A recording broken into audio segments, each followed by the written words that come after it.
Okay, hello everybody. This is Brother Luke, Sin City Preacher. Welcome to this episode of Bible Talk with Brother Luke. This is Sunday, so we're continuing with our character study on the famous character of Job.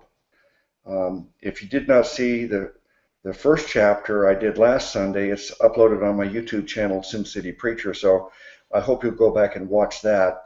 And today we're going to pick up where I left off last time, beginning with chapter 2. But before we get started in the study, I'd like for Brother Bill and Brother Eric just to say hi and introduce themselves. Go ahead, whoever wants to go first. Yeah, I'll go first. And I'm Bill, or the Panda Man Evangelist. And as ever, my name actually means exactly what I enjoy doing best. And that's actually evangelizing. And it's not just on the streets, because I like evangelizing on YouTube as well, on Facebook, and anywhere I can. But as ever, it's always a pleasure to be on Brother Luke's Hangout. So, that's me. All right. I'm thankful that Brother Bill can join me today. I hope if you're watching the video here that you will subscribe to Brother Bill's YouTube channel. And we also have Brother Eric with us. You want to say hi? Hello. It's me, the Homo. My website is the Homo. DEHA. Okay, back to you, Brother Luke. Sorry. Every time you say the name of your channel, it sounds like you're saying the homo, like you're the homo, and so I want everybody to know that the name of your channel is DeHalmo, DEHALLMO. I don't know how you came up with that. Maybe this is a good opportunity to tell us how you came up with that name. And you are not DeHalmo, you're DeHalmo. Okay, well, as we know, Jesus Christ is bringing the restoration of all things, and we are taking back the word homo as of now. Okay, back to you. Okay. All right, please subscribe to Brother Eric's YouTube channel too. All right, so now I'm going to pick up with the book of Job, chapter 2, and I expect today we might get through chapter 2 and chapter 3. But in the first the first chapter, I laid a foundation for the book of Job. I was trying to establish what time frame Job lived in and when the book of Job was written. So I hope you go back and watch that. I think that is an important thing to consider. And also, I talked about when Satan goes to heaven and petitions God over Job, how that all fits into the scheme of things. So first, let me ask, since you guys didn't see what I did last week on this, do you have any opinions onto when you think Job fits in the chronology of the scriptures? Whoever wants to go first, go ahead. Well, I think it would fit in Genesis. So it's before, obviously, Exodus, Leviticus, and all that lot. So Job was quite an early character and an early book. That's how I see it. So like I said, I'd even go so far as say, that Job may have even been pre-flood. I can't prove that, but some people would say that, and others not. But very old book. And Brother Bill, while you're there, let me ask you to comment on the part we're going to discuss first about Satan going before God. And I tried to explain it the best I could, but I'm not really confident if I really do even understand it. And that is that this fall from heaven, you've got We know that there's a war in heaven, and Satan and a third of the angels are cast out. And we also know that in Job, Satan has access to heaven and goes before God and accuses Job. And we also know that Satan is on earth at the time of Adam and Eve. So do you have anything to explain to make any idea how that all fits together? Well, only that it does. You know, that we know that Satan is the accuser of the brethren as well. So, although he's been cast out from heaven, and he roams the earth, you know, to and fro along the earth, obviously there is some sort of dimensional thing here that he can still present himself to God and accuse the brethren, as he did with Job. So, you know, whether that is God steps out of the third heaven, they say, his glory realm, into the second heaven, and you know, Job can go there and accuse the brethren. I'm not 100% sure, but yeah, it's very, very mysterious. But all we know for sure is that, you know, he can still accuse the brethren for a while. You know, that time's going to end shortly, I believe, but at the moment you can still do it. Okay, Brother Eric, do you have any opinions on this? The time frame for the book of Job, and also this question about Satan having access to God? Well, I had in the past entertained a notion that it was possible that the land of UZ was the land of the United States, but that's just crazy talk. And now, as far as yes, we know it's the oldest book in the Bible. What was the second part of the question? We see that we know there's an account of Satan being cast out of heaven, and then we also see that Satan has access to heaven, to God, and he appears before God and to accuse Job. And we also know that I didn't mention to Bill, but there's also a case where Jesus said his apostles just returned from the mission, and Jesus says to them, I saw Satan cast and his angels cast down from heaven. And so you could take that to mean that he saw it in the distant past, or as some people believe, Jesus just saw it at that very moment. That was a thing that happened right then. And then there's other people that believe that this scene about being cast out of heaven is a future event in eschatology, and it's in the book of Revelation, and it's yet to come. So I don't know if you have any opinion on that. I've studied all the different viewpoints on it, but I can't really take a strong stand anyway. Yeah, I'll play Eric. Right, Brother Luke. And I'm in agreement with Chuck Missler, who says some things are best left understood by physicists or small children.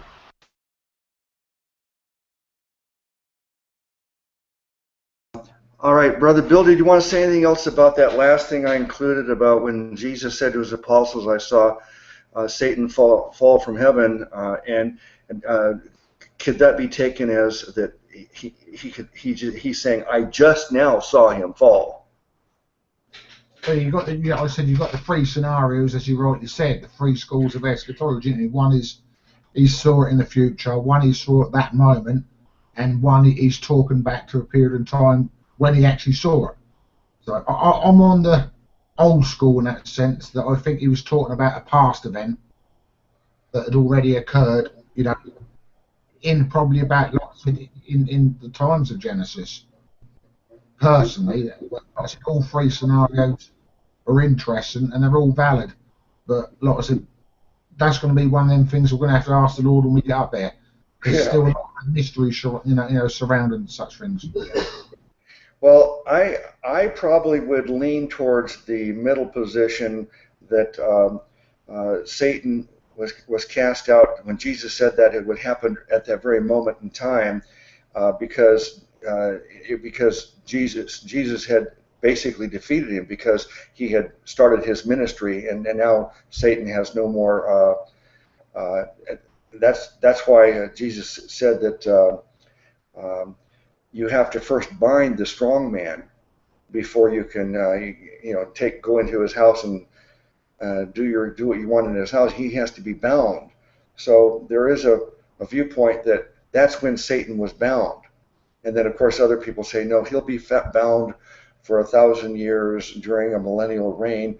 But I personally, again, I don't want to argue for any of these positions because I'm not that strongly convinced, but I would lean towards the middle position. All right, unless you want to say anything else on that before we go on, we'll start with the scriptures now. Okay, Job chapter 2, verse 1. I'll read it first in the KJV because I'm a KJV firstist. I always want to look at the KJV first, and then if necessary, I can look at another translation if I feel it might be helpful. So it says, again, there was a day when the sons of God came to present themselves before the Lord, and Satan came also among them to present himself before the Lord. Now, I expounded on this same thing because chapter 1, verse 1 starts the same way. And I expounded on this, and people can go back and watch the first video and see my take on this. But I'd like for you guys to tell me a few things about this verse, and that is, who are these sons of God? And first of all, go ahead, whoever wants to start. Yeah, like I said, I'm old school again on that. You know, I believe that these sons of God, you know, were the angels. You know, they were the created angels. You know, and because they came to present themselves with Satan, I believe they were specifically the fallen angels. You know, in the first passage. But I've heard interesting stories. You know, just in that one verse, there's probably about 20 or 30 different interpretations. But I think that's the take I take at the moment. Mm-hmm. Okay, Brother Eric, any comment on who the sons of God are and what is a son of God? Well, Brother Luke, it's always been taught to me that those were the created angels. Whether they were fallen or not, I'm not sure.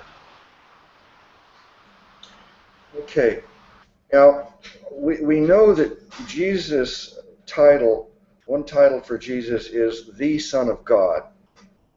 And he's distinct and different than these, in this verse when it says the sons of God, plural. How do you draw this distinction between the Son of God and the sons of God, and then also not apply that towards angels, but also to you, the three of us, who are considered to be sons of God, children of God through the new birth, being born again as Christians? Right, the distinction is the Son of God. Yeah, God is a capital S, a big S. And the Son of God, a saved person, is a small s. But also it seems that, you know, a small s Son of God is an angelic creation as well. Okay, Brother Eric? Well, Brother Luke, I cannot speak for the angels, but I can speak for mankind and the spirit of adoption, wherewith we cry, Abba, Father. Mm-hmm. Okay, so I made the point, and I'd like to normally I don't like to repeat myself since I've already gone through this quite thoroughly in the first one, but I am interested in your opinion on this.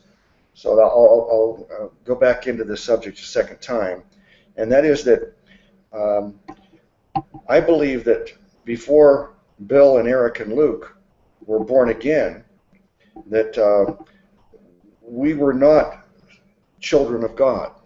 Now, it's a common belief, and very much in America, and I imagine around the world, that all human beings are children of God. But I take the position, and I think the scriptures tell us that you're only a child of God when you get born again as a child of God through faith in Jesus. Being a child of God is a spiritual status. We're spiritually become the children of God.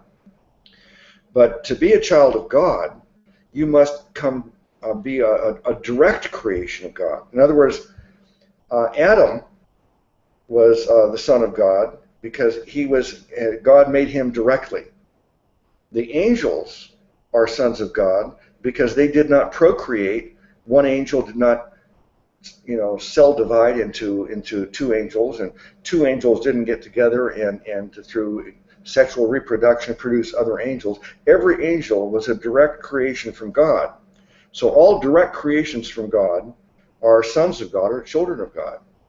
And when we were born from our mother's womb, we were not children of God, we're not sons of God, because we were the result of procreation rather than the result of direct creation.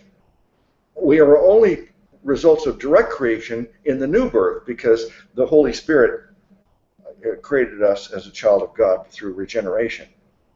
Have you ever heard what I just said before, and do you have any opinion on that? Yeah, I've heard that, and that's the opinion I take as well. Because of sin and the fall, we were known as sons of Adam, no longer sons of God, and when we had to wait obviously for Christ, so there could be sons of God again spiritually, new creatures, so there comes in the word again, creature, creation, So yeah, I agree with that statement. Eric, anything to say on that matter? Absolutely, Brother Luke, and that sounds an awful lot like the gospel to me. The good news of Jesus Christ, the death, burial, and resurrection that brings us to that state of being that we're discussing this at this time. Okay, so back to this verse, the sons of God, we have two positions presented here, that these are either the fallen angels or the unfallen angels, or maybe all of them collectively. There's another theological position that I don't really like to get into that much, but I think it's worth mentioning at this time, and that is the subject of the Nephilim. And there are people who believe that when it talks about the sons of God laid with the daughters of men, some people believe that these sons of God were angelic beings who had some kind of sexual intercourse with human women and produced some kind of hybrid offspring. And then other people say, no, the sons of God are not angelic beings. These are the descendants of Seth. So those are the two schools of thought on that. But that's another reference to using the term sons of God.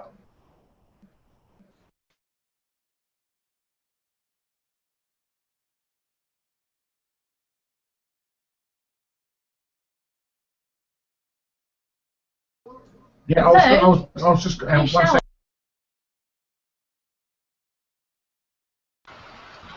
Yeah, I'm not quite sure how to comment on that one, Brother Luke. Maybe Bill has some insight on that. Okay, is Bill still with us? Yeah, I'm still here. Yeah, technical difficulties there. I'm all right now. Yeah, Mark saw it. I was going to say that I've heard both sides. You've got the sons of God being the Nephilim, and also the sons of Seth, they say. But if these sons of God were children or descendants of Seth, they would have been called the children of Adam or sons of Adam, not the sons of God. So that's why I'd probably err on the side that the sons of God were the fallen angels, and they did get up to some strange business. Okay. All right then. We'll move on with these verses. But I think that these were some foundational questions that I talked about last time that I was interested in your opinion on. So we'll move on now. Again, it says, again, there was a day when the sons of God, and so we're concluding that these are angelic beings, came to present themselves before the Lord, and Satan came also among them to present himself before the Lord. So we see that at this point, at the time of Job, that Satan had access to God, and he could present himself before the Lord. And the Lord said unto Satan, from whence comest thou? And Satan answered the Lord and said, from going to and fro in the earth, and from walking up and down in it. All right. I have a lot of questions about that verse, but let me just first get your just overall response to verse 2.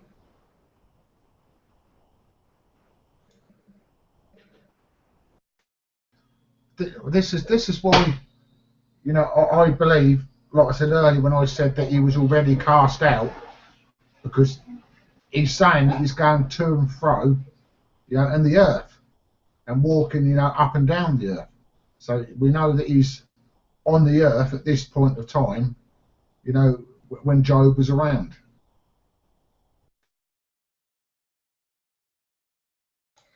Okay. Brother Eric, anything generally you want to say about the verse before I start asking some probing questions?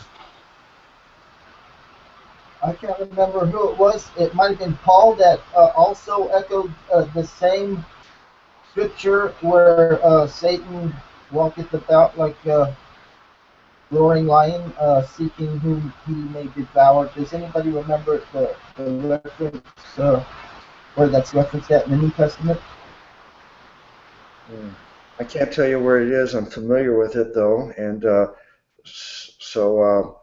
I think that Paul's saying even at his time that Satan is active on the earth, and that would argue against him being bound at this time. Brother Bill, you want to comment and answer Brother Eric's question, and then I've got some other questions of my own. Yeah. Only that what he was describing was in 1 Peter 5:8, where the Apostle Peter is telling us to be sober and vigilant. Because our adversary, the devil, is like a roaring lion, walking about, seeing who he may devour. In that sense, I'm just letting him know where that scripture is. All right, thanks. I messed up thinking it was Paul, but it was Peter. Okay, my questions then are, it says, and the Lord said unto Satan, from whence comest thou? And if God is omniscient and he knows everything, why does he have to ask Satan this question if God already knows the answer? The same reason is probing, the same reason he asked Adam and Eve in the garden, asking them where they were. And because they was hiding, because they was naked. God knew where they were, but he was probing, I suppose, for some reason.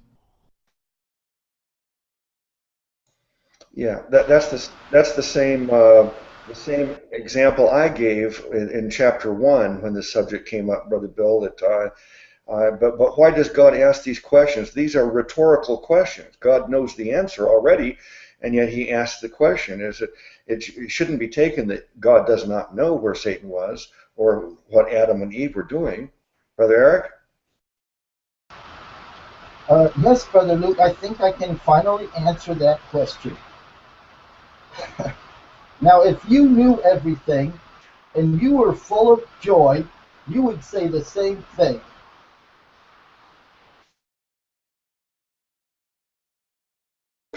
Okay. Thank you. See if I got some more questions about verse 2. And Satan answered the Lord and said, from going to and fro in the earth, from walking up and down in it. Okay, verse 3. And the Lord said unto Satan, hast thou considered my servant Job, that there is none like him in the earth, a perfect and upright man, one that feareth God and escheweth evil, and still he holdeth fast his integrity.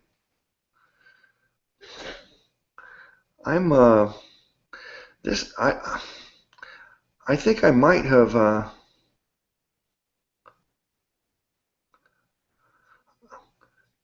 This is sounding awfully familiar to chapter 1, and I'm wondering if I did more than chapter 1 in the first study. I don't think I did. This is just it's kind of repeating. Maybe we ought to look at chapter 1 and make sure that I have. Let me look at that.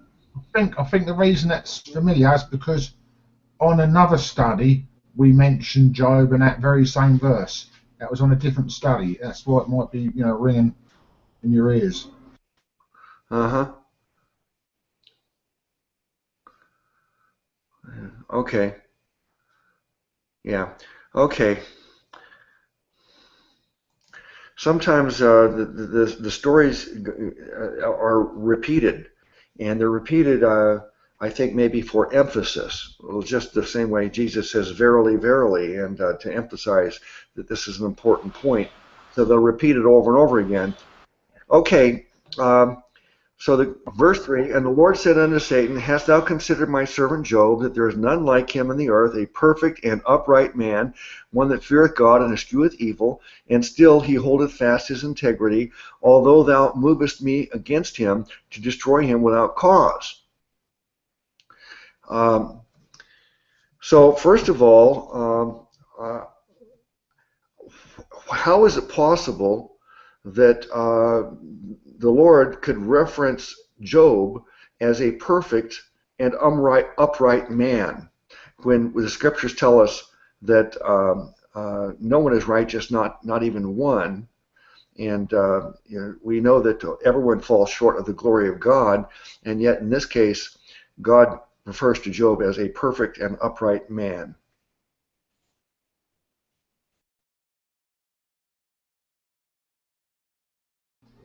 I suppose, in a sense, not perfect as in sinless, or never doing anything wrong, but perfect in the sense that Noah was. It was perfect in his generations. So in comparison to the rest of, fallen creation, this Job, had faith in God. And faith, is so lacking then, as it was obviously in the times of Noah as well. So that's what I think he's doing. He's just making the point that this person is perfect in as much as in the generations and on the earth, he has been found that he has faith and love for, his creator God. So yeah, certainly not perfect in the sense of he's sinless. Okay, that's the kind of answer I gave on chapter 1 when this point was I discussed it. Brother Eric? Yes, Brother Luke, I am reminded of a verse where the Lord is speaking and saying, even though Noah, Daniel, and Job were in this place, yet he would not spare it because he was so upset at I cannot remember the references. Does anybody remember that reference? But the point is that God singled out Noah, Daniel, and Job uh, as a particular group, whereas a highly esteemed group, there's not much else mentioned about that, but one could infer that those three had a certain relationship with the Lord that may have foreshadowed the gospel of Jesus Christ. I know David had a similar relationship as well. Yeah, both the points that you made I made last week, and that he could be calling him perfect and righteous in terms of that this is the best that mankind has to offer. He take Job. He's my example of the best. Or the other, of course, was the application Bill used, is that he is a man of faith, and I believe that as far as dispensationalism, that there's never been a division in terms of man being esteemed by God by his personal merit, but man is only esteemed by God and accepted by God through his faith. So that because of Job's faith, and as you said, Noah and Daniel and many other great characters who are known for this great faith, that's why that he's considered perfect and righteous. Brother Bill, any last word on that before we go on? No, you just bang on there. You know, that people have only, you know, perfect in the sense of the eyes of God through faith, always has been, always will be. You know, salvation and righteousness by faith, you know, in God. Simple as that. Okay. It says, and still he holdeth fast his integrity, although thou movest me against him to destroy him without cause. So he's telling Satan, he said, even now, even though I agreed to let you go against him and harm him, we know in the first chapter he destroyed his family, and yet even God says even now he holds fast his integrity. So the first test of Job, God's saying he's passed this first test. Look what you've done, and he still holds fast his integrity, or I believe it could mean that he holds fast to his faith. Let me look at this in the Amplified here, verse 3, and see if that would be helpful at all. Verse 3, the Lord said to Satan, have you considered and reflected on my servant Job? For there is none like him on the earth, a blameless and upright man, one who fears God with reverence and abstains from and turns away from evil, because he honors God. And still he maintains and holds tightly to his integrity, although you incited me against him to destroy him without cause. That really doesn't add anything to my understanding. Okay, I'll go on to verse 4. It says, I'm sorry. Let me see. Verse 4. And Satan answered the Lord and said, skin for skin, yea, all that a man hath will he give for his life. Put forth thine hand now, and touch his bone and his flesh, and he will curse thee to thy face. And the Lord said unto Satan, behold, he is in thy hand, but save his life. All right, what are you going to do with that one?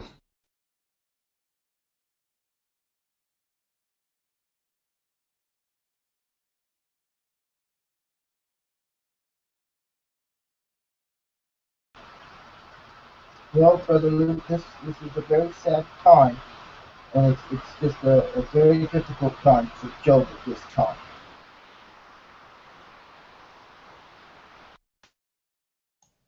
Brother Bill, are you there? Yeah, I'm there. Yeah, Okay. yeah. Can Like you comment on that? yeah, it's a self-explanatory, really. But God is making the point again. You know, the devil's saying, "Oh, well, you know," I'm paraphrasing here. You know, because the devil's obviously been allowed to cause grief on his family, his loved ones, and everything else, but not him personally, physically. And God is just saying, "Yeah, well, he's, you know, I'm going to allow you to physically harm him, obviously not to kill him, and it obviously, you know, he's still going to be, you know, upright, and he's still going to have his faith, and he's still going to be, you know, keep his integrity there. You know, this is the confidence that, you know, God has, because obviously at some point Job has put faith in God, and God is the keeper of that. You know, once faith has been implanted in you, God's going to make sure that you're okay, and he's going to see you all the way through to the end. So, you know, God is making the point there that the faith or the integrity and the uprightness that Job has is from God anyway, so it can't be destroyed.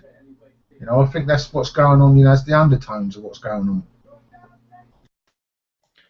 Well, it brings up two questions that I have. One is your point about the faith being from God. You know, a Calvinist would take Ephesians 2, 8, and 9 as the gift referenced would be faith. And I take it that the gift referenced in Ephesians 2, 8, and 9 is not faith, but the gift is salvation. And so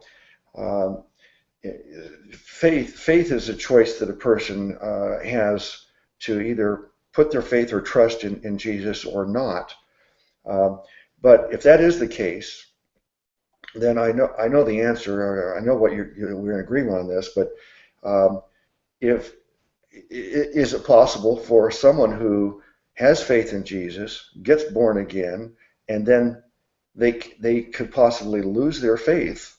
Or is this faith going to be maintained because God maintains their faith and they can't lose their faith?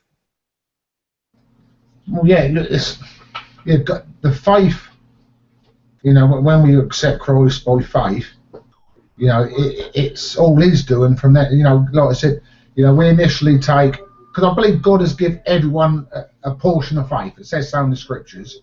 So it is a gift from God to every man, I believe, not to an elect or a select few. It's a gift that God has given to every single man, that they can choose in that faith to accept Christ or not accept Him, accept God or not accept Him. But, you know, when the moment we accept Him, it's almost like, you know, God kicks in. The rest is Him now. And, you know, it's not our faithfulness that gets us to heaven. It's the faith that's been implanted. We took the initial step in as much as the gift of faith that was given to all men, we used that to choose Christ, to choose life. And you know, God and Christ are, you know, the man at His word. You know, believe it or not, that actually, what you just said there, ties into a memory verse that I've been memorising today, and that's Philippians 1:6. Is it alright if I quickly read that? And that's a lovely verse, and it says, being confident of this very thing, that He, right, which hath begun a good work in you, will perform it until the day of Jesus Christ.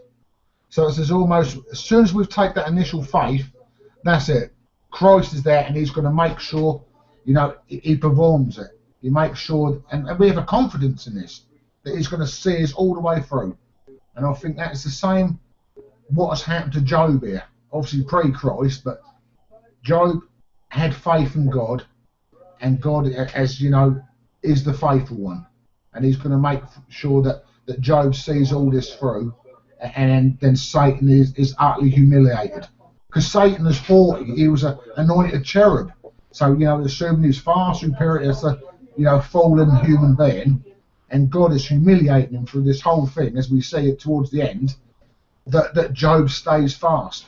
Job holds his faith despite all this, and God, like I said, destroys and humiliates Satan in this.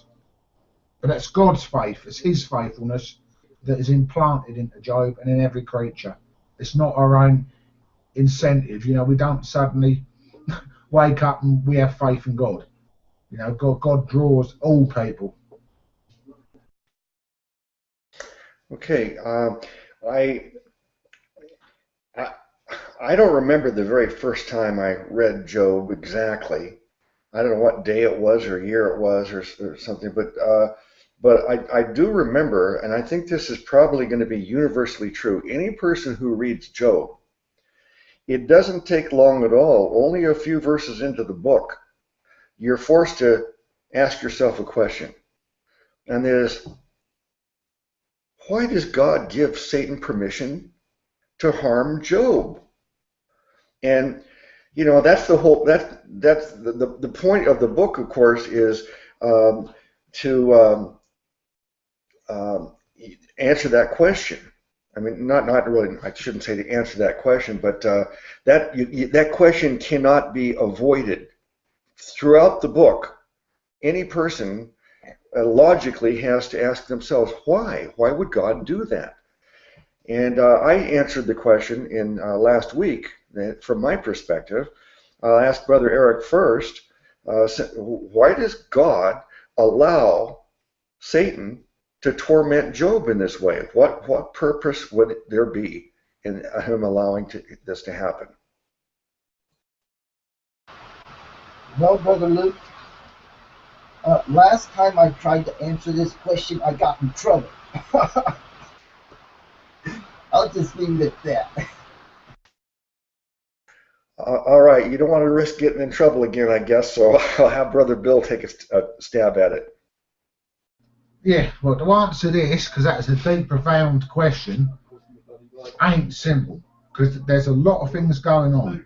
You know, God is, A, humiliating Satan, all this, utterly. B, he's shown that faith that is implanted into a creature is more powerful than Satan. C, this is written for benefit of us and all future generations after reading this, you know, when we suffer these trials and tribulations, that we're not alone in that. That Job, a faithful servant of God, suffered, you know, for his love for God and his faith towards God. So I think it was written for our benefit. If God didn't allow this to happen, one, like Satan wouldn't have been humiliated. Two, there'd be no way to prove that there is actually people with faith on the earth. And three, you know, that future generations would not have this assurance, you know, knowing that we can suffer, but within that suffering, Christ is with us and He sees through all the way through it, all the way to the end. So it's quite a lot of things going on just in, you know, within that context. Well, it's not that my judgment is, you know, perfect, but in my judgment, your answer deserves 5 stars. So I'll leave it at that. I wouldn't want to add anything to that. It was a great answer. Let's go to the next verse then.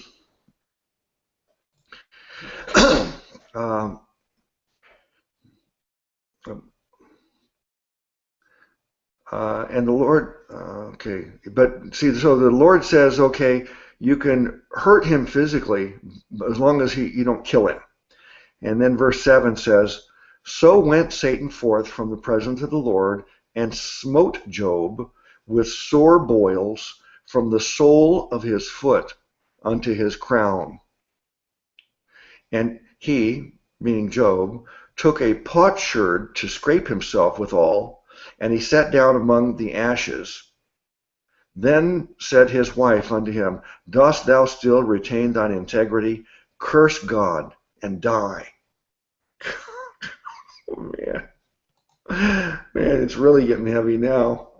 Okay, what's your reaction to that, saints?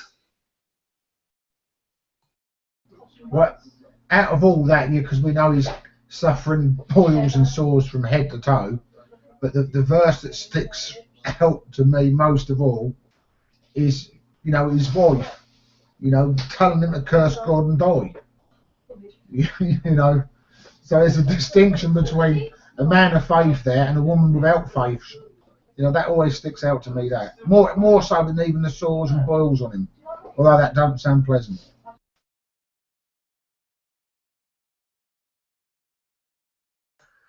Well, we know this is not going to be the last time his wife is discouraging him instead of encouraging him in his faith.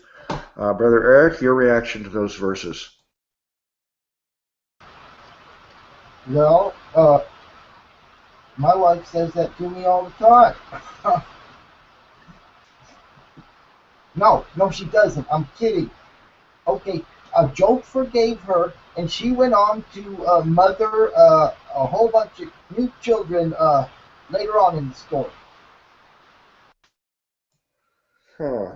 I can't remember if that's the case or not. She dies.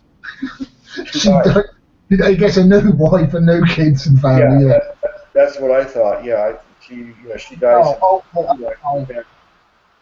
I didn't want to say for sure that you're wrong on that, Eric, but that was my thought too. But I'm going just from memory, and but the comment I made about Job's wife last week was I compared her to Sarah. Look what did Sarah do? she helped to give Abraham doubts about the Lord's promises. Told him, hey, well, I'm old, and I know he promised us a child, but I'm too old to go have relations with my handmaiden Hagar. And she did that throughout, repeatedly. And the same thing happened with um, Rebecca when she was telling Jacob to scheme against his father. I mean, it seems like the women in the scriptures are just repeatedly, notoriously putting doubts and making the men faith difficult. And of course, we know what happened with Eve.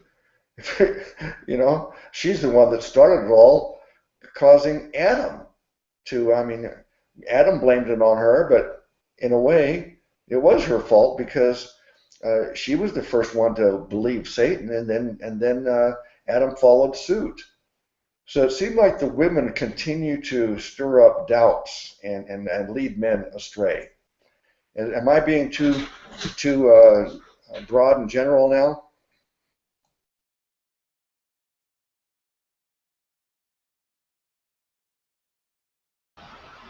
Well, Brother Luke, I think you're right on. There's something going on here, and I want my lawyers to get to the bottom of this. How about you, Brother Bill? Do you dare say anything? Is your wife close at hand right now, or do you have to restrain yourself? Yeah, she is close. She is close at hand.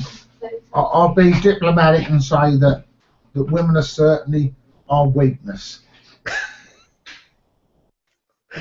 Okay, let's move on then. She tells him, "Why don't you just curse God and die?" But let's talk a little bit before we move on about these sores. And he smote Job with sore boils from sole of his foot unto his crown. I mean, there's other times in the Bible where people have sores and boils and stuff, but this is, I mean, it's from the sole of your feet. I mean, your whole body, from the bottoms of your feet to the top of your head, is covered with these painful, horribly painful boils. And then Job somehow is using something to try to scrape them. Doing the best he can to try to, get him some kind of relief from this horrible thing. There's a lot of bad things that can happen to people physically. This is certainly one of the worst things that I could imagine.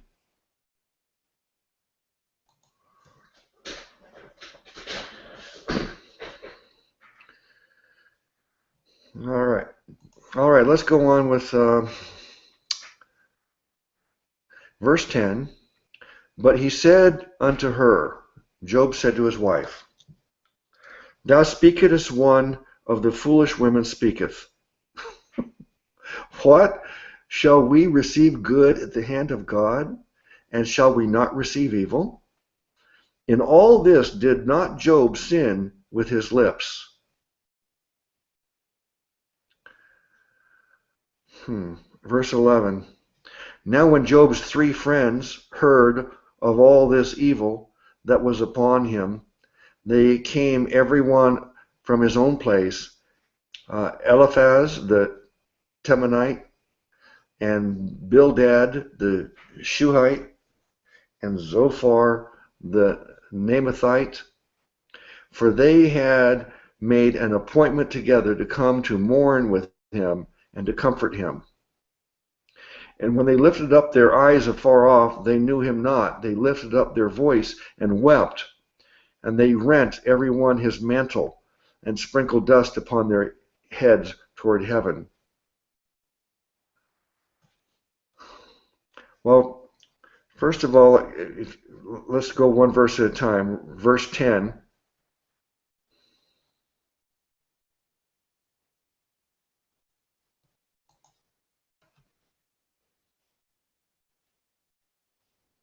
Should I call you guys by name or just let whoever wants to talk first go ahead?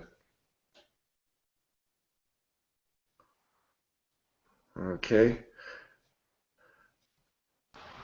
Well, Brother Luke, Job's faith is awful encouraging.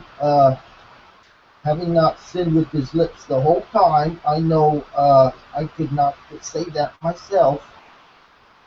Thanks be to God and His Son Jesus Christ. We have forgiveness of sins because I never could have done what Job did. Mm-hmm. Okay. And then verse 11 says, now when Job's 3 friends heard this, his friends are introduced, and their reaction is, when they saw Job, they wept. They rent every one of his mantle and sprinkled dust upon their heads toward heaven. So their reaction was they were shocked when they saw his state. Well, yeah, because the key thing is there, because it's sprinkled dust. It's like, God oftentimes speaks, about, sackcloth and ashes. So it's a sense of real, genuine mourning, there. And, also with an undertone that perhaps Job has done something really bad to God, and they need to, in penance, do the sackcloth and ashes and mourn and weep and wail like they did in them days. Obviously, we find out later on that, they're completely way off the mark, but I think that was their initial reaction, yeah. Yeah. This reaction, we see this throughout the scriptures, a reaction of renting your clothes or tearing your clothes. One of the most dramatic examples was Caiaphas at the trial of Jesus, when Jesus said that he is the Son of God and that they'll see him in the end, sitting with the right hand of the Father. That Caiaphas rent his clothes. And this reaction of tearing your clothes and then putting dirt on your head or ashes, and that I don't know if that's just kind of like a natural emotional reaction or if it's a standard procedure to visually demonstrate something. What do you think? Do you think it's just something that people naturally react? I've been really upset in my life when I've gotten bad news sometimes, and I've never torn my clothes.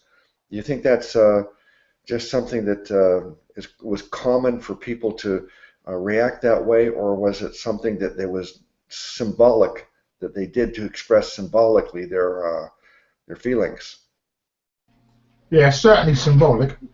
It'd be interesting to try and look into the history of that, because I don't know much about it. But yeah, certainly symbolic, because it ain't. I've been upset quite often in my life, and I've not gone in the back garden and chucked a load of dirt on my head and ripped my clothes. Probably in today's society they'll lock you up and put you in a mental home, but I've never felt inclined to do that anyway. But yeah, there must be some, ashes to ashes, dust to dust, from dust thou art and dust thou return. Perhaps there's a better symbolism of that sort of thing in there. Okay, I'll move on to verse 13. So they sat down with him upon the ground 7 days and 7 nights, and none spake a word unto him, for they saw that his grief was very great. After this opened Job his mouth and cursed his day. And Job, wait a second.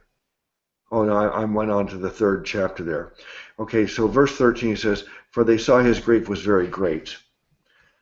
I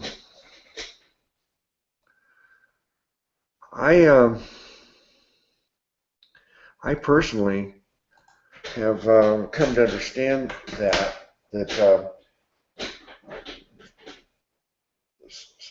sometimes there's nothing that can be said. And Scripture tells us that when someone's in grief, we should weep with them. It would be inappropriate to even try to cheer them up. The only appropriate thing is to weep right along with them. And these people, even though I think as we go along through the study, we're going to see that they're quote friends of Job, but they're really not helping him out with their fault finding that they're doing and finger pointing. But they do this one thing right, in my opinion, in this verse here, is that they don't say anything for 7 days. His grief is so great they don't even say a word, because there are certain times it's not even appropriate to try to cheer someone up and try to put a positive light on things. You're better off just being silent or weeping with them. Do you think that I think they've done the right thing in that case? What do you think? Yeah, I'd say I agree. Yeah, I have put on a side, if you can look in the chat section, of where sackcloth and ashes, you know what it means, and it's probably pretty similar to what I was thinking anyway. Do you want me to read it? And it would be helpful to read it. Yeah, read it. Okay, it says sackcloth and ashes were used in Old Testament times as a symbol of debasement, mourning, and or repentance. Someone wanting to show his repentant heart would often wear sackcloth, sit in ashes, and put ashes on top of his head. Sackcloth was a coarse material, usually made of black goat's hair, making it quite uncomfortable to wear. The ashes signified desolation and ruin. Yeah. Okay. So that is I don't know where you've got that source that information, but that goes along with what we were saying. But what do you think of the idea of sackcloth being coarse material and it's going to be uncomfortable? It seems to me it's almost like the what is it when they beat themselves? What's that called? Well, flagellate. Yeah. It seems almost like the practice of flagellation. Yeah, I don't know, not quite as bad as flagellate, yeah, but I think it is, as you say, symbolic where they see someone suffering and there's suffering going on. I think they try to, in genuine love and compassion, to have a sense of empathy. So they deliberately put on coarse, itchy, horrible goat's hair so they can, I suppose, have an empathy towards them, so they can feel like they're contributing somehow by suffering to some degree or not. Obviously not in a perverse Roman Catholic flagellate and stuff like that, but you know, you can understand the mentality and the empathy behind, you know, what they're doing. Yeah. Okay, so that's chapter 2. We'll move on to chapter 3, unless you guys have anything, final comments before we move on. Okay, chapter 3 says, after this opened Job his mouth, and cursed his day. And Job spake and said, let the day perish wherein I was born, and the night in which it was said, there is a man-child conceived. Let that day be darkness. Let not God regard it from above, neither let the light shine upon it. Let darkness and the shadow of death stain it. Let a cloud dwell upon it. Let the blackness of day terrify it. As for that night, let darkness seize upon it. Let it not be joined unto the days of the year. Let it not come into the number of months. Lo, let that night be solitary. Let no joyful voice come therein. Let them curse it that curse the day, who are ready to raise up their mourning. That's mourning. Let the stars of the twilight thereof be dark. Let it look for light, but have none. Neither let it see the dawning of the day, because it shut not up the doors of my mother's womb, nor hid sorrow from mine eyes. Why died I not from the womb? Why did I not give up the ghost when I came out of the belly? Why did the knees prevent me? Or why the breast that I should suck? For now should I have lain still and been quiet, I should have slept. Then had I been at rest. With kings and counselors of the earth, which build desolate places for themselves, or with the princes that had gold, who filled their houses with silver, or as a hidden untimely birth I had not been, as infants which never saw the light. Where there the wicked cease from troubling, and there the weary be at rest. There the prisoners rest together. They hear not the voice of the oppressor. The small and great are there, and the servant is free from his master.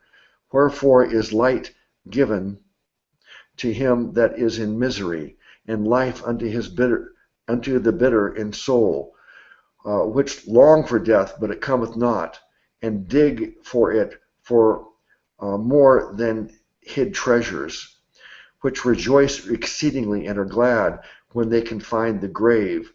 Why is light given to man whose way is hid, and whom God hath hedged in? For my sighing cometh before I eat, and my roaring are poured out like the waters.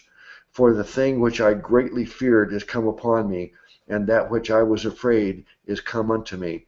I was not in safety, neither had I rest, neither was I quiet, yet trouble came. Well, I didn't expect to read the entire chapter in one thing, but it all was his statement. When he finally spoke after 7 days, this is what he had to say, and I think he's all saying really the same thing in very dramatic fashion. So what basically, in your own words, is Job's expressing? He's lamenting. As simple as that. He's lamenting over, everything that has occurred. That was his escape, wasn't it? He was so and had it, kept to himself, and to the point, like 7 days later, he suddenly exploded, and he just had to let it out and tell his friends, and just to let them know how much he's mourning. Yeah. Is he saying that he wishes he had never been born? Well, yeah. he wishes, yeah. Yeah. Yeah. Yeah, because I suppose you would, wouldn't you? Your family gets wiped out, you lose everything that you've ever worked for and owned, and then obviously you've got sores from head to toe. I suppose you would say, I wish I was never born. Mm-hmm.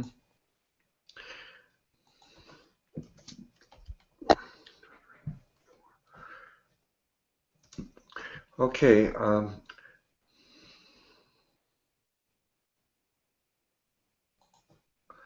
All right. It seems you talk about saying he could have just said, I wish I'd never been born. But that's really what that whole chapter is saying. That he is suffering so much that it would be better if he had never been born, if he had been stillborn in his mother's womb. And yet, some people react to that in a way where they say that, you see, Job lost his faith, or Job failed. And do you see this as a failure in the story of Job? No, I see this as a fallible human suffering, and so does God. We know the end of the story, so we know God's reaction to all this at the end. But that's what he is. He's suffering. It even says there's a time for life and death. There's a time for war and peace. There's a time for all these things, and obviously the time at the moment is Job is mourning, and rightfully so. Yeah. I want to make this personal for me in a minute, but first I want to give Eric a chance to comment on this chapter 3.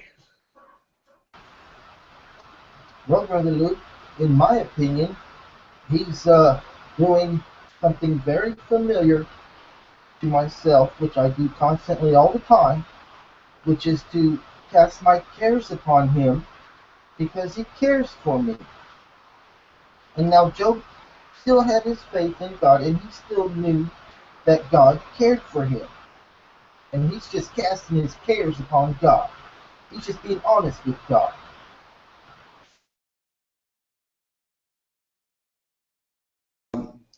You know, there's been a debate about how to treat prisoners when you want information. Are you justified in torturing someone? And they say that every single person under torture will break. Everybody has a breaking point. No one can completely maintain. That's why it was common to give people a cyanide capsule to take, because they knew that every person will break once the torture is long enough and severe enough, and they'll talk. So they were given a cyanide capsule so they kill themselves and not be in a position where they have to talk and divulge secrets. So everybody breaks if the suffering is enough. And so I think that's what's happening here with Job. He's breaking under such severe suffering. And yet, those of us who read the whole book in the past, we know that this isn't close to the end of his suffering. And I don't want to, even begin to compare myself to Job, but we were talking about the benefit of this book, the reason for the book, the reason that God would even permit this to happen, and Bill cited one of his three reasons was, to me, the primary reason, and that is to inspire all of us and give us perspective. And this last year was the hardest year of my life, and it seemed like, I had to have back surgery, and it didn't go the way it was supposed to, and I had to have another surgery, and then I had to have another surgery, and then I had this complication and that complication, and it went on for many months, and every week I got more bad news and more bad news. And it's just like I just almost I reached the point where I thought, every week I'm going to get more bad news, another complication, another thing to deal with. And of course, my suffering didn't rise to the level of Job by any means, and yet I understood that I can understand and relate to a certain extent how, look what's bad has happened. Now he loses his family, and now he's suffering horribly physically with these boils, and he doesn't even realize at this time that it's going to continue. He wishes he was dead. There, at a certain point, if a person suffers enough, they will say, I'd rather never been born than to have to go through this. All right, well, I'm going to move on to chapter 4 in a minute, but before I do, just anything else you want to say about this before we can move on? Self-explanatory. Okay. Well, I guess it is worth asking the question, since I related my own case where, and again, I think probably everybody, Job's case, what I went through last year, there's not just a few unique individuals that go through life and have a lot of suffering. Every person is going to have some suffering. And I'm wondering if you guys have anything that you could say that you can relate to this, because you had a time of suffering, and you got some perspective from Job, and yet you've ever felt like this. Have you ever felt like Job feels at this point? Yes. Brother Eric? Brother Eric, how about you? Absolutely. Yes, I agree. And I stand with Job when Job said, even if God slays me, yet will I trust him. And that's the benchmark of my faith, and that's where I stand, and that's where Job stood. All right, let's move on now. Um, chapter uh, chapter 4. Let me see. Bill, if you want to post that in the chat section, maybe it'd be helpful, but I'm going to look it up. I've done it already, yeah, it's already in there. Okay.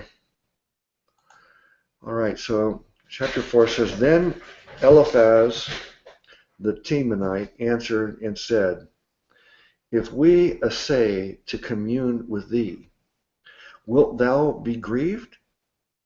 But who can withhold himself from speaking? Behold, thou hast instructed many, and thou hast strengthened the weak hands. Thy words have upholden him that was falling, and thou hast strengthened the feeble knees. But now it is come upon thee, and thou faintest. It toucheth thee, and thou art troubled. Well, I think that's a point to stop there. So what's your take on these first 5 verses?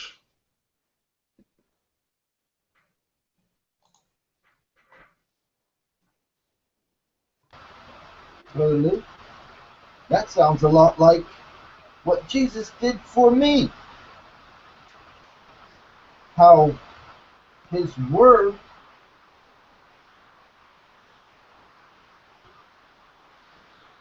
has upholden him that was fallen. Thy words have upholden him that was fallen.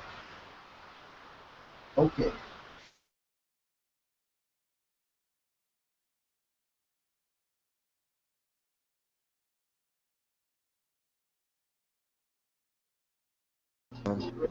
I'm stuck looking at it to get some context on it. Let me read it in the Amplified here real quick.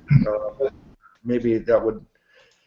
It says, Then Eliphaz the Temanite answered and said, If we dare to converse with you, will you be impatient or offended? But who can restrain himself from speaking? Behold, you have admonished and instructed many, and you have strengthened the weak hands. Your words have helped the one who was stumbling to stand, and you have strengthened feeble knees. But now adversity comes upon you, and you are impatient and intolerant. It touches you, and you are horrified. Yeah, so basically Eliphaz isn't really being the most sympathetic chap there, because obviously at times Job has given people friendly and helpful advice and helped people in their suffering, and out now he's suffering. Eliphaz, is assuming that Job is being a hypocrite. He's not being acting how he'd advise someone to act. So that is what's going on there. But yeah, he's not a confidence builder as Eliphaz. And he obviously we find out later again that all his friends completely misjudged poor old Job anyway. But that's what's going on at the moment. Yeah, they don't talk for 7 days. And then Job lets it all out. He's just crushed dealing with such suffering, and he lets it all out, and he shows weakness because anybody would, as I said earlier, everybody has a breaking point when it comes to suffering. And Job is just broken at this point, and he's saying, I wish I was dead. I should have never been born rather than go through this kind of suffering. And instead of his so-called friends continuing to keep their mouth shut, it would have been better if they kept their mouth shut for another 7 days. But instead, what he says is challenging Job's saying that look, when other people had difficulties, you were there and counseled them, encouraged them, and strengthened them and stuff. And yet, look, you're weak. You're falling all apart. We're going to find out as we go along. With friends like that, you don't need enemies. Brother Eric? Well, brother Luke, I admire that they stuck with him for 7 days without saying nothing. That would I probably wouldn't have lasted 5 minutes. Yeah, as I said earlier, certain times when you have a friend or family member that is grieving, I've had many times where I didn't know what to say, and later on, years later, I realized that's the best thing. Don't say anything. There are some times where people don't want to hear positive things. What they're going through is so hard, they don't want to have a positive attitude, have faith. Just try to give them some kind of positive perspective. When really bad things happen, that's not really what people want to hear or need to hear. What they really need is we should just weep along with them, or remain silent. But when his friend chose to speak, he did not say what I think is appropriate. So let's go now to. I'll read this and go back to this KJV, verse 6. Is not this thy fear, thy confidence, thy hope, and the uprightness of thy ways? Remember, I pray thee, whoever perished being innocent. Ooh. Or where were the righteous cut off? Even as I have seen, they that plow iniquity and sow wickedness reap the same. By the blast of God they perish, and by the breath of his nostrils they are consumed. Well, we'll go on, but we can stop here too, because the point is being made. What is the point that he's trying to make right now to Job? Well, the point, like I said, he's got it all back the front. He thinks that Job is suffering because of sin or unrighteousness. So, this one is way off the mark. And obviously, certainly, very lacking in sympathy. But, yeah, he's way off the mark, because the assumption, and even in Jesus' time, there was an assumption that if something bad befell upon someone, that it was due to sin or a past sin. Because even often, that they said, what sin has this person done to make him ill? And Jesus basically said, he has no sin in that sense. But he was, made that way so that Christ could be glorified. Very similar, believe it or not, to what has happened to Job at the moment. That Job never done any particular sin that brought this punishment. In actual fact, it's the opposite. It was allowed so that God could be glorified throughout all this, and also, it's for God's glory. Well, we know that there is a law that applies to believers and unbelievers alike, the law of reaping and sowing. And we also know that there's another, I don't know if I can call it a law, but a doctrine that applies to believers, and that is the doctrine of chastisement from God.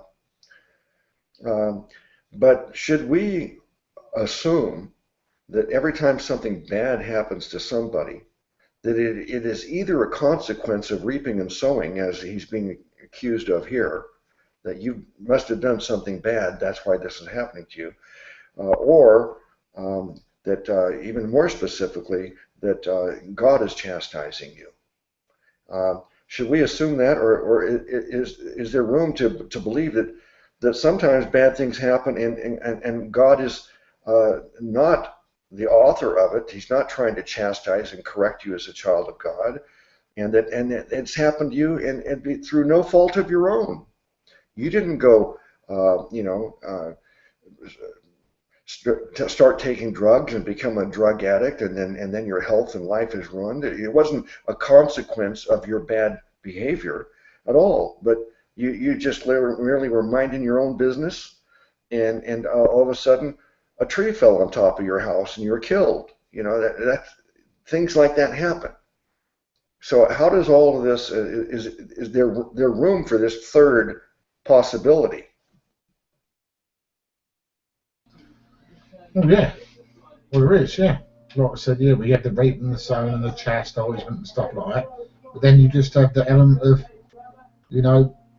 things like this just happen.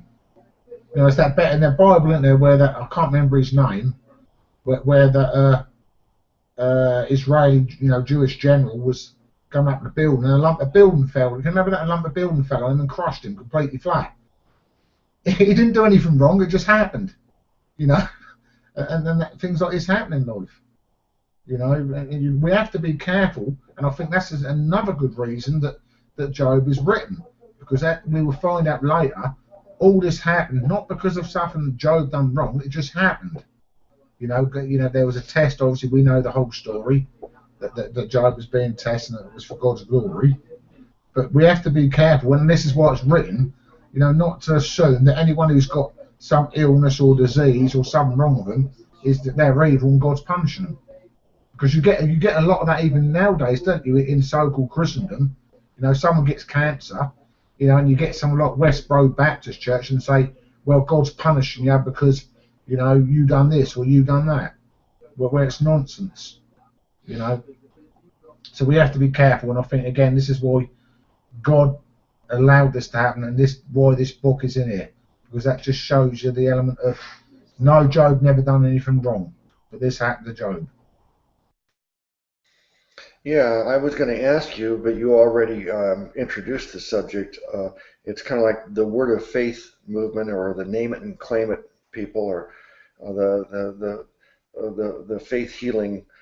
That I've had times where people said to me that my health problems were because of one of two things. Either there's some sin in your life, or there's some lack of faith, because I'm praying for you and other people praying for you, and you're praying, and yet you're not healed. So it must mean that you don't you don't have enough faith, otherwise you'd be healed. And that's a thing that you've made a lot of videos about already, Brother Bill. This I guess the word of faith, or is there some other category you put it under? But these are the people that want to say that when bad things are happening to you, it's either because of sin in your life or your lack of faith. Yeah, they're all linked. Yeah, the word of faith, the name it and claim it, and these people. I like to call them charismaniacs, because you get hyper charismaniacs, and every single thing that happens in life is for spiritual reasons. Things don't just happen just because. And it's nonsensical. It always make you laugh. These people say, well, if you named it and claimed it, and you had enough faith, you'll be cured of this, cured of that. If that was true and that was the case, no one would ever die, would they? Because they'd name it and claim, oh, I claim another 10 years, Lord. And they'd live for 1,000 years, wouldn't they? It's nonsensical, this business. Things just happen just because. And it's simple as that. And I think the only thing that we can draw out of that is, in spite and in despite of things happening, that we still keep close and cling close to Christ, and just reminded of ourselves how much he suffered, how much Job has suffered, and how much all the apostles suffered. We're not promised a rose garden as Christian, are we? We're promised that the love of Christ will abide with us forever in eternal life. That's what we're actually promised. But not a rose garden, not a rich life, not a completely healthy life or anything. So yeah, I think that's important. Yeah, not only that, But uh, when we do suffer, as Job did, we have an opportunity to uh, our reaction to suffering is a testimony to others because people are watching us. And I've often thought about. I even made a video about what kind of death do you desire. I mean, would it be better to go to sleep tonight and die peacefully in my sleep? Uh, there wouldn't be any suffering involved. Or would it be better, and I don't desire it, but would it be better to die over the period of months or years suffering from an illness? And during that time of suffering, have the opportunity, as other people observe us and interact with us during that time, they will witness our faith, and it could be a great testimony of our faith if our faith does endure during that suffering. So, I've struggled with that a little bit because on one hand, I'd like to have the easy way out. On the other hand, I see being able to testify about Jesus and praise Jesus even when there's suffering going on. That's really what made the church boom in the first century, is that people were singing hymns and praising Jesus as they're being eaten by lions and as they're being burned alive. Okay, let me look at that. I'm going to read it one more time in the Amplified. All right, did I read this in the Amplified, these verses here, or not? Yeah. Okay. All right, let's go then to the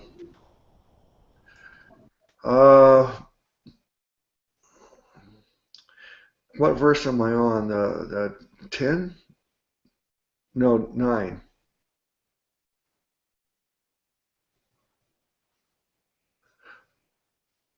Do you remember where I left off? No, it was Did you finish on 9? Did you? I can't remember now. All right, I'll start with 9 here. It says, "By the blast of God they perish, and by the breath of his nostrils are they consumed. The roaring of the lion and the voice of the fierce lion and the teeth of the young lions are broken. The old lion perisheth for lack of prey, and the stout lion's whelps are scattered abroad. Now a thing was secretly brought to me, and mine ear received a little thereof. In thoughts from the visions of the night, when deep sleep falleth on men, fear came upon me, and trembling, which made all my bones to shake. Then a spirit passed before my face, the hair of my flesh stood up.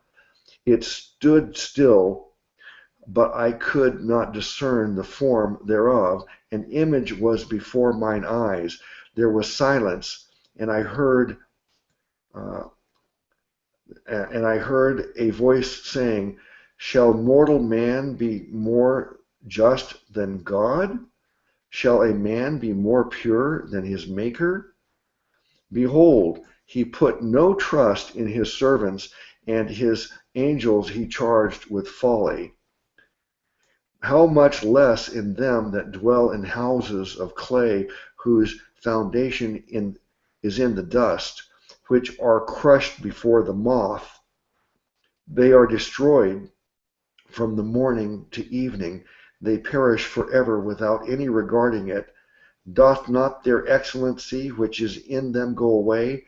They die, even without wisdom."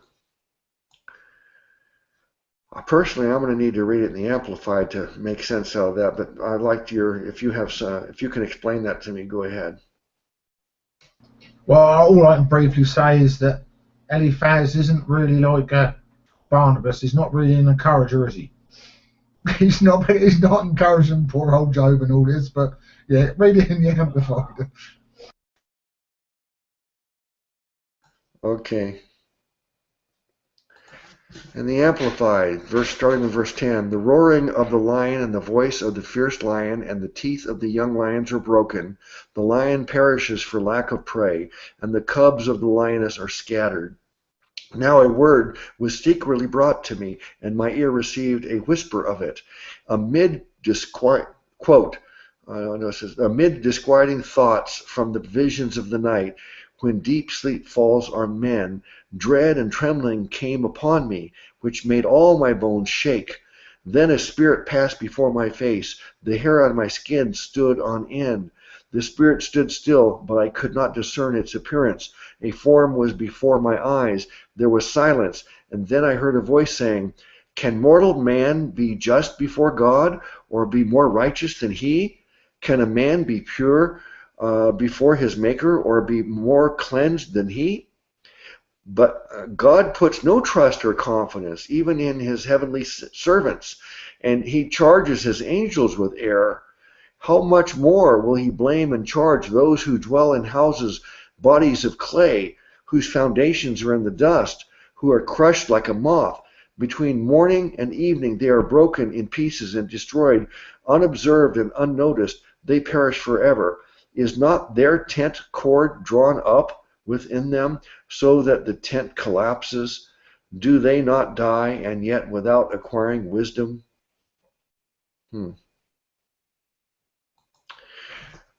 Well, it's more comprehensible than the King James Version, certainly, but the point he's driving is basic. And what do you think his main point is, again, with Job?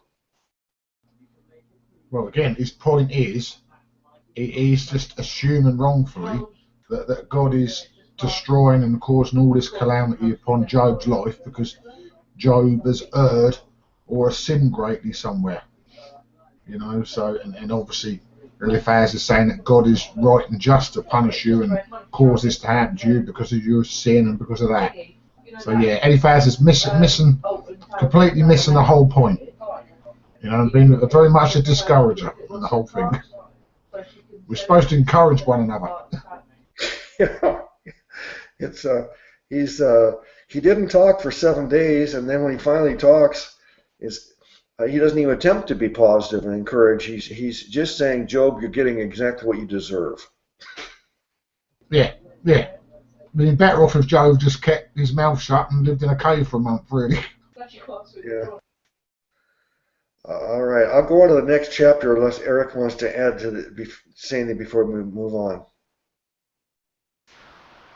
Well, Brother Luke, I would just like to add that in verse 19, it emphasizes how we can't not please God in these mortal bodies, and we need something more, and that something more is Jesus Christ.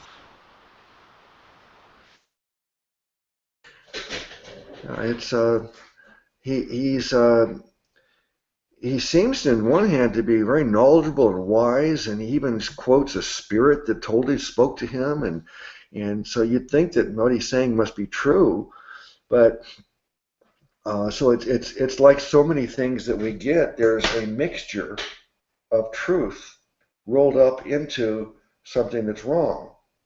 He's saying some things like, "Oh yes, we're just mortal, and God's greater than us, and if God says the angels have done wrong, then of course, then we have to understand that we're just mortals, we're going to die, and so all this stuff, things he's saying are true, except his conclusion that you're getting what you deserve isn't it interesting how so many false things are mixed up with some truth, and so people can be easily misled?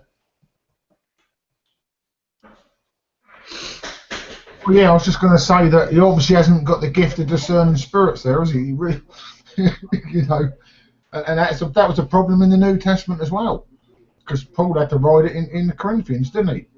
It's a spiritual gift, and it is, that we can discern you know, the spirits, but you know, obviously Eliphaz didn't really get it here, did he? I don't think that was the spirit of God, put it that way. All right, so let me read this now. Let me see, we're Job 5. So at this point, Job not only is suffering physically, but he's suffering psychologically and emotionally with his so-called friend telling him, hey, you're just getting what you deserve. Job 5, verse 1, call now, if there be any that will answer thee, and to which of the saints wilt thou turn? Oh, God. Is he a Roman Catholic on top of everything else? For wrath killeth the foolish man, and envy slayeth the silly one. I have seen the foolish taking root, but suddenly I cursed his habitation. His children are far from safety, and they are crushed in the gate. Neither is there any to deliver them. Whose harvest the hungry eateth up, and taketh it even out of the thorns, and the robber swalloweth up their substance. Although affliction cometh not forth of the dust, neither doth trouble spring out of the ground, yet man is born unto trouble, as the sparks fly upward. I would seek unto God, and unto God would I commit my cause. Which doeth great things and unsearchable, marvelous things without number, who giveth rain upon the earth, and sendeth waters upon the fields, to set up on high those that be low, that those which mourn may be exalted to safety. He disappointeth the devices of the crafty, so that their hands cannot perform their enterprise. He taketh the wise in their own craftiness, and the counsel of the froward is carried headlong. Well, this is still his friend going on, just pouring more and more poison on Job, huh? Yeah, same thing again. Yeah, just not being very helpful there at all, really. And now he's also, the new twist on his unhelpfulness is the assumption, reading between the lines of what he's saying here. His friends assuming that Job hasn't brought a petition to the Lord, and Job hasn't spent 7 days asking God what was going on. So his friends presuming, you have none of this. Why don't you actually go to God? Why don't you ask him to help you? Why don't you do it? So yeah, a lot of unkind assumptions in there. Mm-hmm. They meet with darkness in the daytime, and grope in the noonday as in the night. But he saveth the poor from the sword, from their mouth, and from the hand of the mighty. So the poor hath hope, and iniquity stoppeth her mouth. Behold, happy is the man whom God correcteth. Therefore despise not thou the chastening of the Almighty. For he maketh sore, and bindeth up, he woundeth, and his hands make whole. He shall deliver thee in 6 troubles, yea, in 7 there shall no evil touch thee. In famine he shall redeem thee from death, and in a war from the power of the sword. Thou shalt be hid from the scourge of the tongue, neither shalt thou be afraid of destruction when it cometh. At destruction and famine thou shalt laugh, neither shalt thou be afraid of the beasts of the earth. For thou shalt be in league with the stones of the field, and the beasts of the field shall be at peace with thee, and thou shalt know that thy tabernacle shall be in peace, and thou shalt visit thy habitation, and shalt not sin. Thou shalt know also that thy seed shall be great, and thine offspring as the grass of the earth. Thou shalt come to thy grave in a full age, like as a shock of corn cometh out in his season. Lo, this, we have searched it, so it is. Hear it, and know thou it is know thou it for thy good. Well, one thing that stands out to me in this long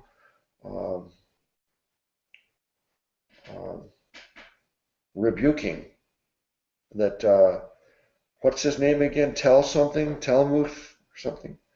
What's the name of his friend? You remember?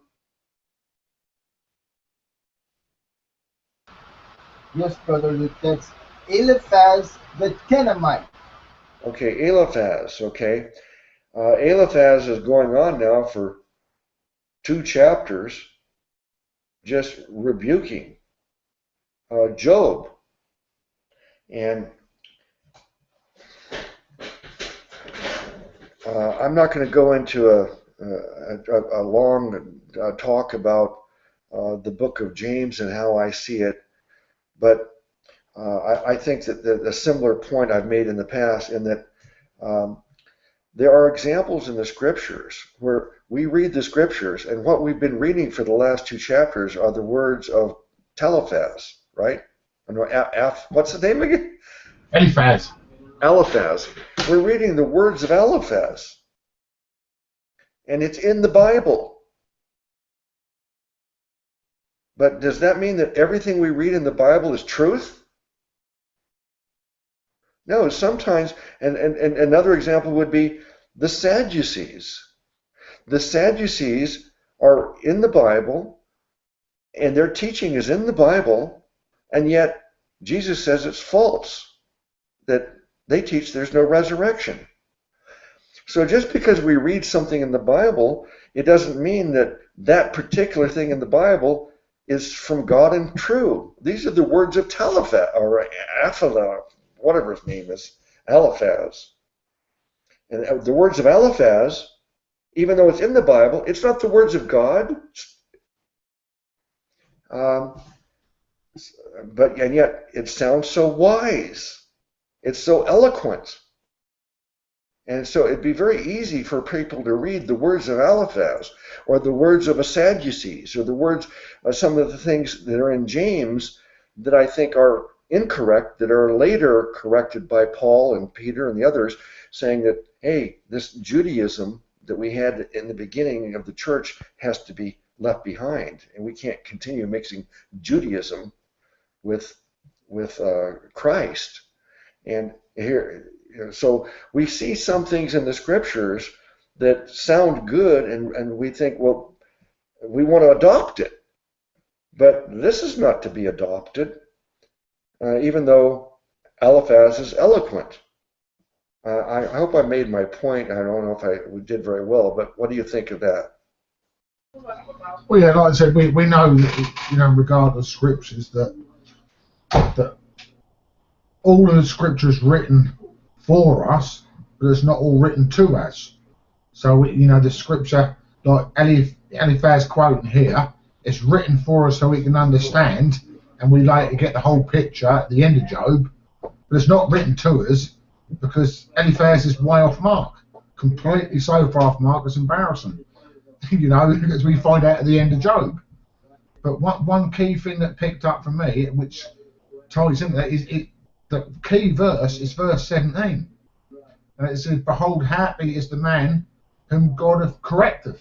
Therefore despise not thou the chastening of the Almighty. So, he's way off mark, way off line there. Still under the assumption that, this is all happening, he's supposed to be happy that this is happening because he's getting chastened by God. But he's not getting chastened by God. And like I said, there is, as you say, there's elements of truth in that yeah, God can chasten and does chasten those he loves, but he's not chastening Job.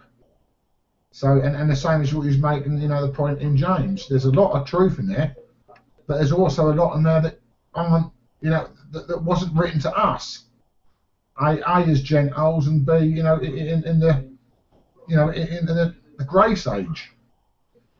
So yeah, the Bible's written for us, but not every single part of it is to us. And the same with Job here. The wisdom, there is wisdom in what Eliphaz is saying, but it is way off mark, and the accusations and the chastening and everything else that do not belong, on Job's lap.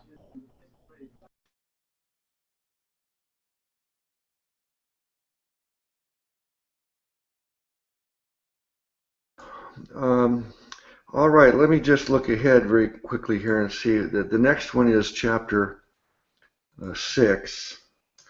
These last few chapters we have gone through very quickly because it's just a long tirade by Apheleth or whatever. I can't remember why I'm stuck on his name. I can't get it. But think of elephant and put as at. Think of an elephant and put as at the end. Eliphaz. Oh yeah, elephant, but it's elephant. Okay. Eliphaz, yeah. Very good, thanks. And now in chapter 6, Job answers. Okay, so we'll get into that next time. I want to have time left for the invitation. So I guess it's a good place to stop. Before we close and have the invitation for salvation, let me just ask each of you to kind of recap the study today as far as anything that really stood out to you. Well, what stood out to me is obviously Job's sufferings and the calamity that was poured upon him. Were for God's glory, Satan's humiliation, and Eliphaz was way off the mark. All these accusations are way off mark. That's what's really stood out. But I have really seen at the beginning portion, a real sense that I really haven't thought much of, but for some reason today I dwelled on it within my mind, is Satan's humiliation. I've not really seen that before until today. In such deep terms. And when you read the first chapter we read today in the first few verses, that I could really see that. That the devil's allowed to do all these things, all this suffering, just on a mere mortal, a fallen human being, sinful fallen human being, and this has been done by an anointed cherub, someone who wanted to exalt himself above God, someone who wanted to become God, and God is humiliating and destroying him for a weak mortal man. I think that's excellent. Yeah, I really I'm glad you introduced that as a benefit of the book, because I hadn't really even considered that before. But we do know that the other 2 points that you mentioned, besides the humiliation of Satan, you mentioned that this shows that it is possible for a person to keep their faith even while suffering greatly. Some people do lose their faith. If they have faith in Jesus for salvation, then even if they lose their faith, then Jesus remains faithful anyway. But then there are some people that don't lose their faith when tragedy comes their way, and I'm sure that some people do lose their faith. But thankfully, Jesus remains faithful to us. And then, of course, the third reason is the primary reason I thought that the book was. This book is here for us, and these events happened, and that's for our inspiration and perspective, because everybody has to go through their Job difficulties. Maybe not to the level of Job. I think there's some people that maybe suffered more than Job. I mean, there's certainly a lot of people throughout history.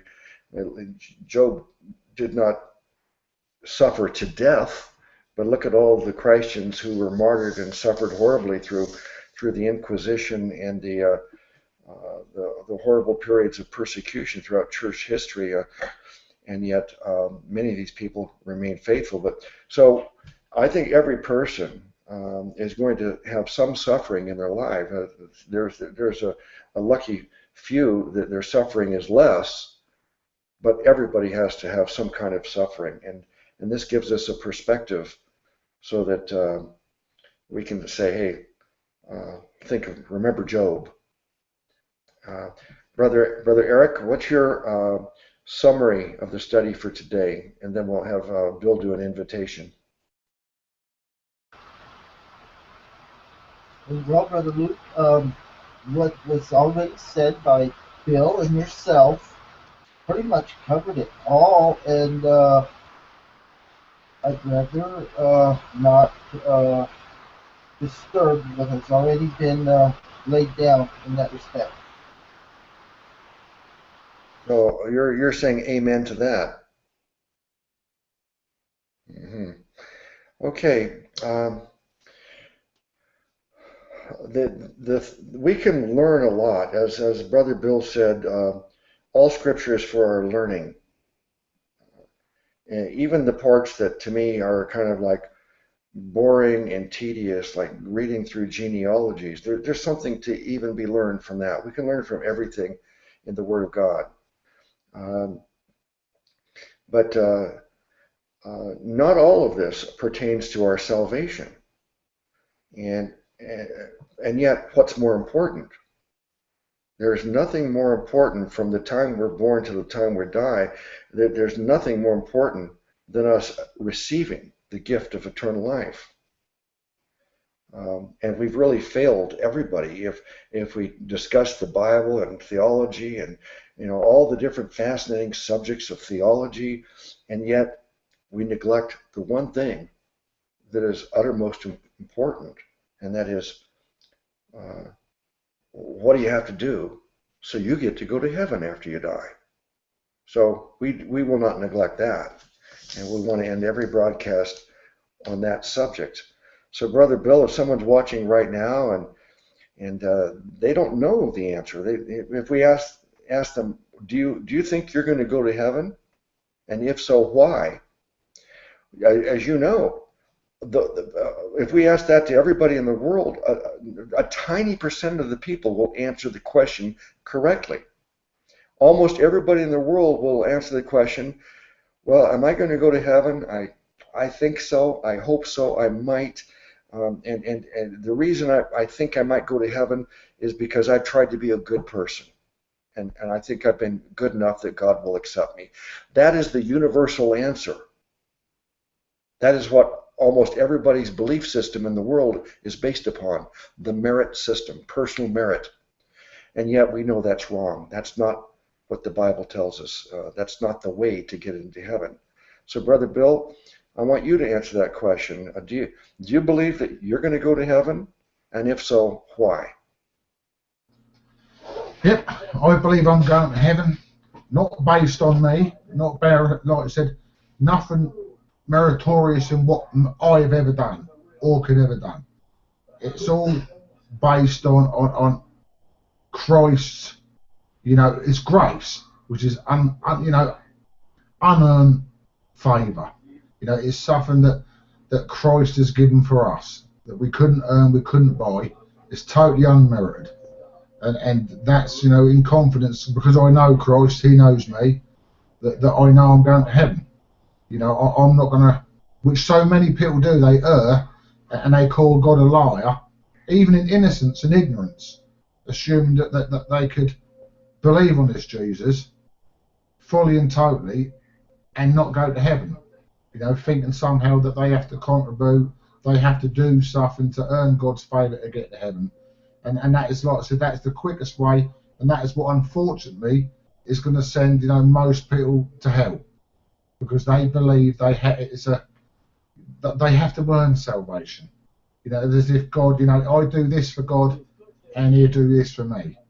That's not how salvation works. That's not how grace works.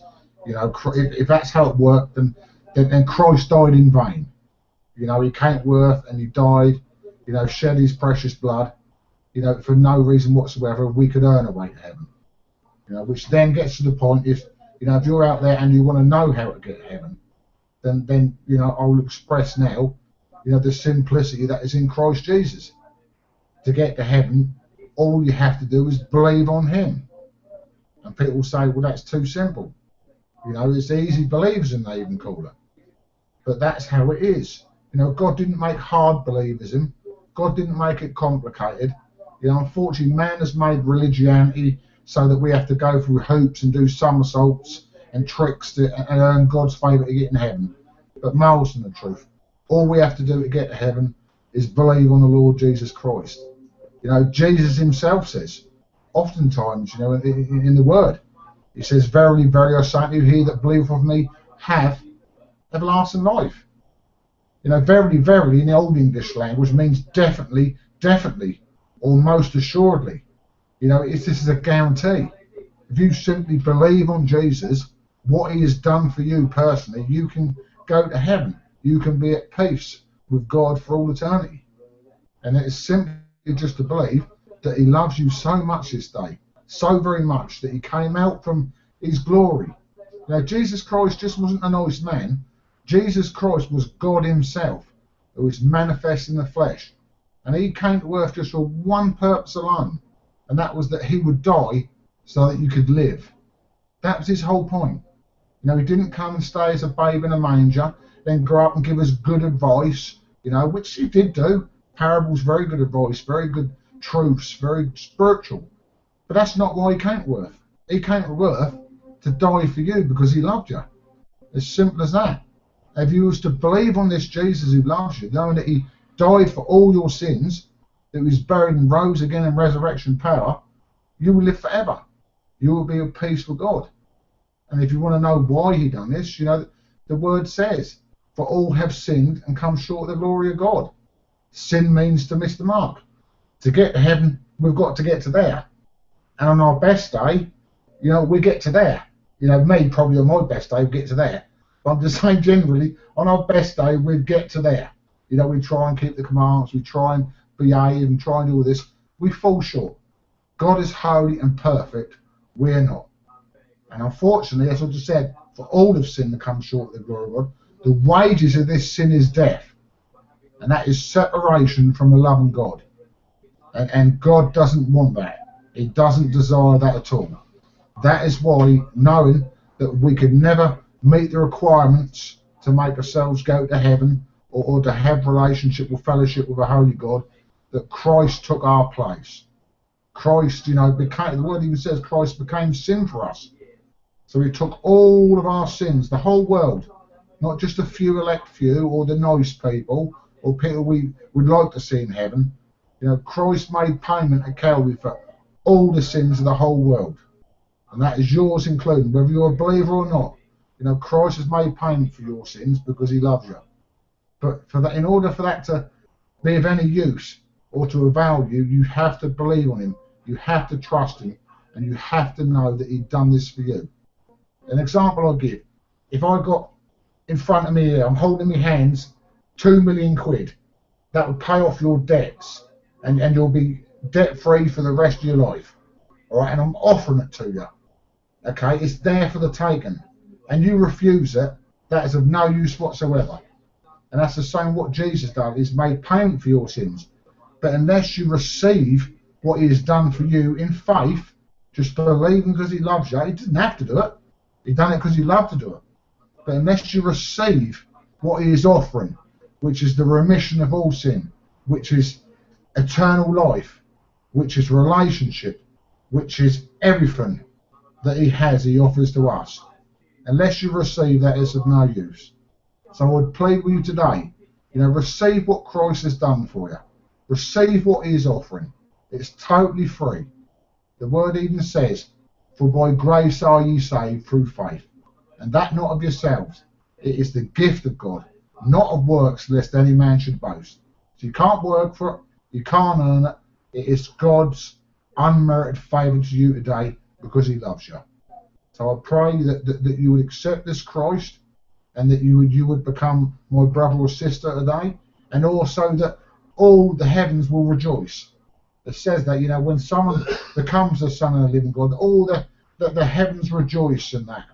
And that is a grand day in heaven. So, you know, please let God rejoice today. Let there be rejoicing in heaven because you've come to Christ and accepted him as Saviour. And one more thing before I go, and that's, I touched on this earlier, you know, and I think it's important that people know. And it's a verse I read earlier in Philippians 1:6. And it says, "Being confident of this very thing," okay, "that he that which hath begun a good work in you all right, will perform it until the day of Jesus Christ. That is basically saying, in layman's terms, that if you receive Christ as Saviour today, whatever happens throughout life, you know, come what may, you're going to be guaranteed to go to heaven. Because as soon as you put your faith in Christ, Christ takes over and he will guarantee you a place in heaven with him. That is a marvellous truth, and it's something that we can have confidence in, and it is our joy in times of hardship. So I pray that you would accept Christ and you would have this same joy and same confidence that we have this very day. Just believe on Christ and live. Amen.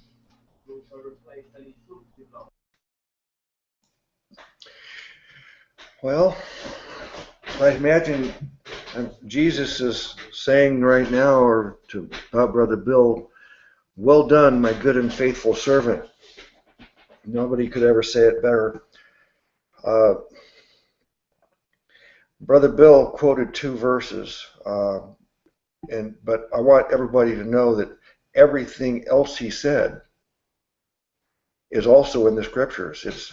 He said it in his own words, but there's not one thing he said that we cannot find right here. But he quoted Philippians and Ephesians. These are 2 of the books that were written by the Apostle Paul.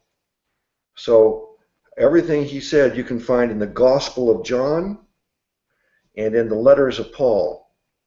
So if you will read those, the letters written by the Apostle Paul and the Gospel written by John, you'll see in the Word of God itself that every claim that Brother Bill just made is right there in the Scriptures. So I hope you'll do that. I want to thank Brother Eric and Brother Bill for joining me today. And thank you for watching. And I hope you'll join me every Wednesday and Sunday for another episode at 1 p.m. Pacific time. So we'll see you next time. Bless you all in the name of our great Savior God, Jesus Christ.